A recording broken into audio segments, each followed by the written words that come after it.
लाहौल स्पीति के कासर ब्लॉक में आने वाले एक गांव में वैक्सीनेशन को लेकर बड़ा दावा किया जा रहा है। देखिए पूरी खबर।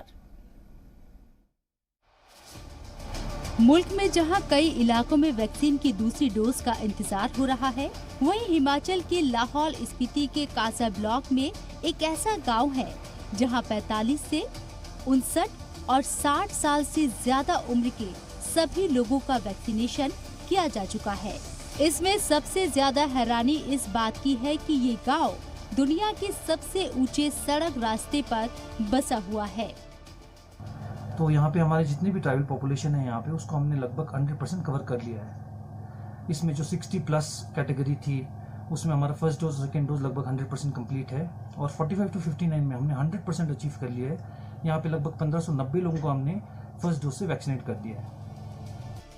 लामचा पंचायत के तहत आने वाला ये गांव 4587 मीटर की ऊंचाई पर मौजूद है और यहाँ की दर्जाए हरारत -30 से 40 डिग्री तक पहुँच जाती है। ऐसे में इस गांव के 45 साल से ऊपर के सभी लोगों का वैक्सीनेशन होना अपने आप में एक बड़ी कामयाबी है। ब्यूरो रिपोर्ट, जी मीडिया। हरियाणा के रेवाड़ी में एक युवक ने जरूरतमंदों को रेमडेसिविर और टोसिलीजुमैब इंजेक्शन दान कर दिए हैं। देखिए पूरी खबर। ये रेवाड़ी के पुनीत दीवान हैं। ये कोरोना मरीजों की मदद के लिए दवाएं तकसीम कर रही हैं और इन्होंने कोरोना के लिए इस्तेमाल होने वाली रेमडेसिविर और टोसिलीजुमैब इंजेक्शन भी लोगों में तकसीम किए हैं।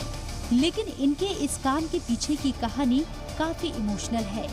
दरअसल कुछ वक्त पहले वालिद को कोरोना हो गया और डॉक्टरों ने पुनीत से रेमडेसिविर और टोसिलीजुमैब इंजेक्शन लाने को कहा।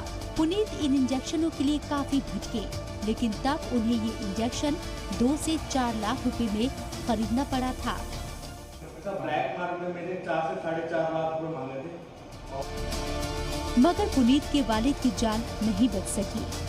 बस उसी वक्त उन्होंने ये तय किया कि वो जरूरतमंदों के लिए कोरोना की दवा मुहैया कराएंगे। उन्होंने वालिद के लिए खरीदे गए इंजेक्शन भी मरीजों में तकसीम कर दिए। ब्यूरो रिपोर्ट, जी मीडिया।